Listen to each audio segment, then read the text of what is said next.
नमस्कार, स्वागत है आपका। आप देख रहे हैं प्राइम टीवी और मैं कीर्ति लेकर हाजिर हूं सियासी दंगल।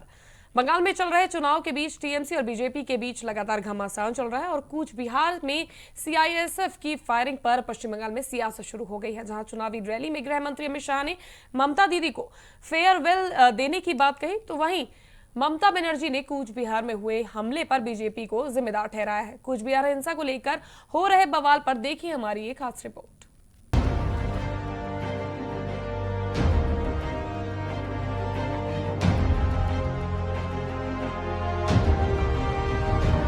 बंगाल में चल रहे चुनाव के बीच टीएमसी और बीजेपी के बीच लगातार घमासान चल रहा है। दोनों ही पार्टियां एक दूसरे पर कटाक्ष करने का कोई भी मौका नहीं छोड़ रही हैं। बंगाल में कोई भी हलचल हो तो टीएमसी भाजपा को ही जिम्मेदार ठहराती है। वहीं बंगाल में जैसे जैसे चुनाव के चरण आते जा रहे हैं, वैसे वैसे हिंसा के मामले भी बढ़ते जा रहे हैं। और अब कूच बिहार में सीआईएसएफ की फायरिंग पर प्रदेश में सियासत और ज्यादा तेज हो गई है।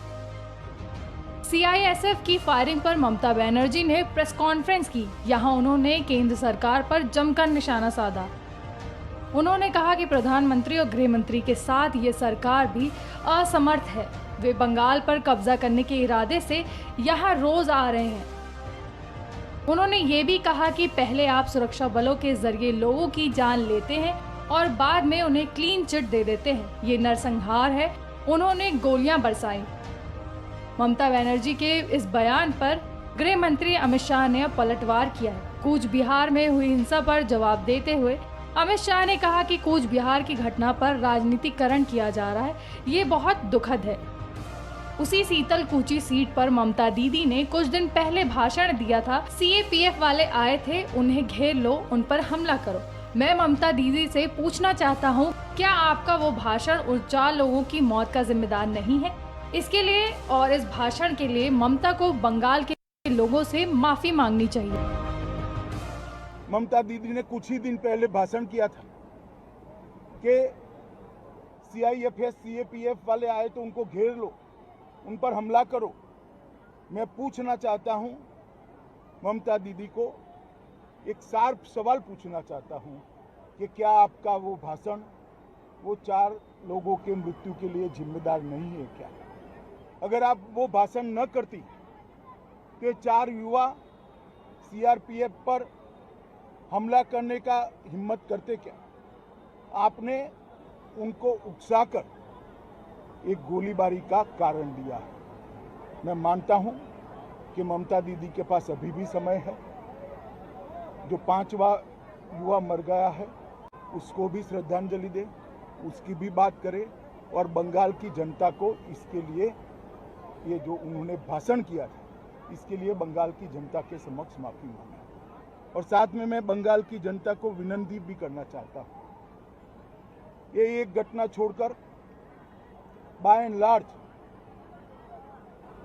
बंगाल का चुनाव शांतिपूर्ण ढंग से हुआ है। हालांकि कुछ भारतीय जनता पार्टी के कार्यकर्ता चुनाव के दौरान भी 5 से ज्यादा कार्यकर्ता मार दिए गए, इसके लिए भी ममता दीदी कुछ नहीं बोली। परंतु बंगाल का चुनाव शांतिपूर्ण हो रहा है, वो बंगाल में एक नई शुरुआत है। पहले कम्युनिस्ट और फिर तृणमूल कांग्रेस ने राजनीतिक हिंसा को बढ़ावा दिया है। बंगाल इससे बाहर आ रहा है। बंगाल की जनता को मेरा करबद्ध निवेदन है, बाकी के 4 चुनाव में भी शांतिपूर्ण ढंग से लोकतंत्र के उत्सव को मनाएं, चुनाव करें, अपने पसंदीदा प्रत्याशी को जिताएं और बंगाल के अंदर शांतिपूर्ण चुनाव का एक नया इतिहास सर्जने का काम करें।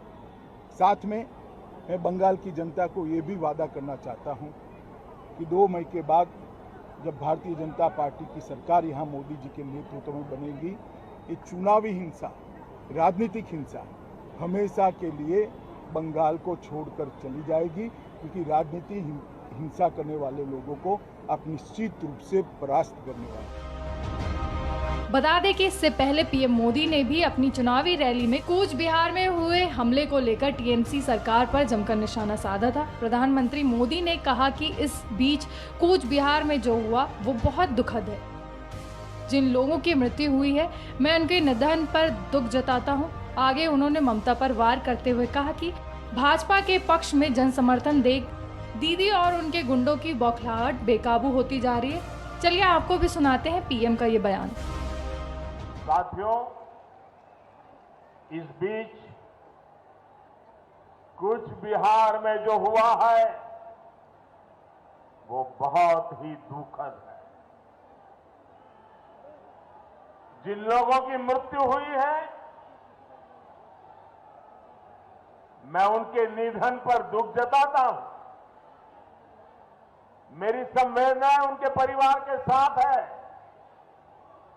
बीजेपी के पक्ष में जन समर्थन देखकर दीदी और उनके गुंडों में बौखलाहट हो रही है।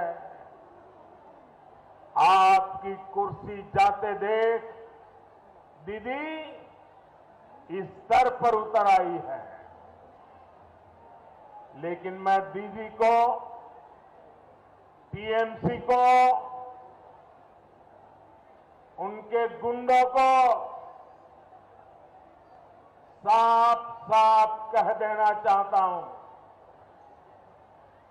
दीदी और टीएमसी की मनमानी बंगाल में नहीं चलने दी जाएगी।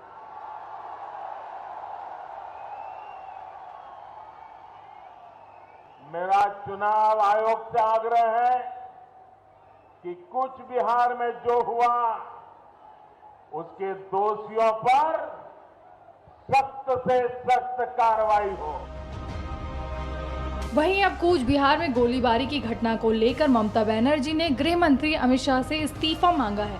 वहीं अमित शाह ने कहा कि पहले 3 चरण में शांतिपूर्ण मतदान था और आगे भी ऐसी ही स्थिति बनाए रखने के लिए प्रयास किए जा रहे हैं। अपनी दूसरी रैली को संबोधित करते हुए बशीरहाट दक्षिण में गृह मंत्री अमित शाह ने जनता से अपील करते हुए कहा कि भाजपा को 200 सीटें जितवाकर दीदी को फेयरवेल दे दीजिए।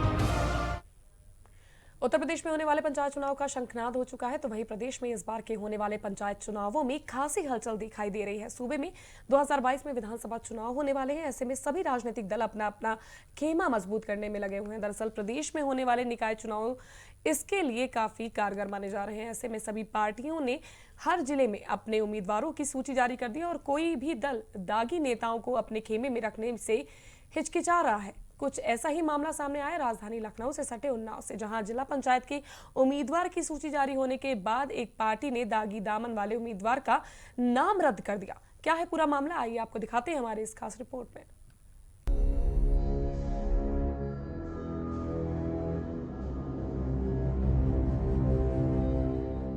उत्तर प्रदेश में त्रिस्तरीय पंचायत चुनावों की तारीखों का ऐलान हो चुका है, तो वहीं कुछ जिलों में प्रत्याशियों का नामांकन पत्र भी भरा जा चुका है। प्रदेश में उम्मीदवारों की तैयारियां जोरों पर हैं। इस बार के पंचायत चुनावों की गूंज प्रदेश की राजनीतिक पार्टियों की नींद उड़ा रही है। दरअसल 2022 में यूपी विधानसभा चुनाव होने वाले हैं, जिसके लिए सभी राजनीतिक पार्टियां पंचायत चुनावों को अपना अखाड़ा बना रही हैं। पंचायत चुनावों के जरिए बड़ी बड़ी राजनीतिक पार्टियां प्रदेश में अपने अपने वर्चस्व के लिए तैयारियां तेज कर रही हैं। सभी पार्टियां किसी न किसी उम्मीदवार के जरिए इन छोटे निकायों में अपने विस्तार की योजना बना रही है। तो वहीं कोई भी पार्टी किसी दागी नेता को अपने खेमे में रखने से कतरा रहा है, जिसकी बानगी उन्नाव में साफ तौर पर देखने को मिली। दरअसल 8 अप्रैल को बीजेपी की ओर से जारी उन्नाव जिला पंचायत के उम्मीदवारों की सूची में संगीता सेंगर को वार्ड नंबर 22 फतेहपुर 84 तृतीय से प्रत्याशी घोषित किया गया था। रेप के दोषी कुलदीप सिंह सेंगर की पत्नी को टिकट देने का मामला तूल पकड़ने पर पार्टी ने अपना फैसला बदल लिया। अब बीजेपी ने बलात्कार के दोषी पार्टी के पूर्व विधायक कुलदीप सेंगर की पत्नी संगीता सेंगर का टिकट काट दिया है। ये जानकारी उत्तर प्रदेश भाजपा अध्यक्ष स्वतंत्र देव सिंह ने दी है। पंचायत का चुनाव इस समय उत्तर प्रदेश में चल रहा है और पंचायत चुनाव में कार्यकर्ताओं के परिश्रम की पराकाष्ठा के आधार पर हम सभी चुनाव जीतेंगे, सभी वार्डों के चुनाव जीतेंगे और जनपदों में बोर्ड भी बनेंगे। अध्यक्ष भी अपना होगा। विभिन्न स्तरों पर समीक्षा भी हो रही है। जनपद में भी वार्ड नंबर 22 में श्रीमती संगीता सेंगर का टिकट हो गया था। अब संगीता सेंगर को टिकट उनका रद्द किया जाता है। भारतीय जनता पार्टी के अधिकृत प्रत्याशी नहीं रहेंगी। जिलाध्यक्ष से आग्रह किया गया है कि शीघ्र 3 नामों का पैनल भेजें। एक ऐसे व्यक्ति को उनके परिवार के किसी सदस्य को टिकट दे देना, मैं मानती हूँ कि पूरी तरह से ये गलत है और ये एक बहुत बड़ा प्रश्न चिन्ह है भारतीय जनता पार्टी के असली चेहरे और उनकी नीयत। आपको बता दें कि संगीता सेंगर को पंचायत अध्यक्ष की उम्मीदवार बनाए जाने के बाद से बीजेपी के विरोधी दल लगातार सवाल उठा रहे थे।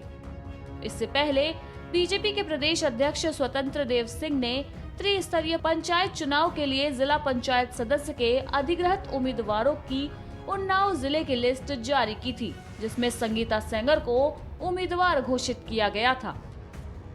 संगीता सेंगर उन्नाव जिले के सजायकता पूर्व विधायक कुलदीप सेंगर की पत्नी है और पहले भी जिला पंचायत की अध्यक्ष रह चुकी है।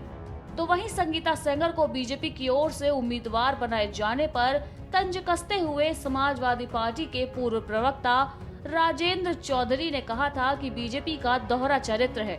एक तरफ बीजेपी अपराधियों के खात्मे की बात करती है तो दूसरी तरफ उनका महिमा मंडल भी करती है। बीजेपी के शासन में रहते हुए अपराध खत्म नहीं हो सकता। बता दें कि पूर्व विधायक कुलदीप सेंगर को उन्नाव जिले की 17 वर्षीय किशोरी से दुष्कर्म मामले में दोषी मानते हुए दिल्ली की 30 हजारी कोर्ट ने 20 दिसंबर 2019 को उम्र कैद की सजा सुनाई थी। जिस समय सेंगर को सजा सुनाई गई थी वह उन्नाव जिले के बांगरमऊ क्षेत्र से भारतीय जनता पार्टी के विधायक थे और सजा सुनाए जाने के बाद उनकी विधानसभा सदस्यता भी रद्द कर दी गई थी। Desk report. प्राइम टीवी में फिलहाल के लिए बस इतना ही। फिर हाजिर होंगे देश और दुनिया की तमाम खास खबरों के साथ। आपका ही मजा आएगा। देखते रहिए प्राइम टीवी।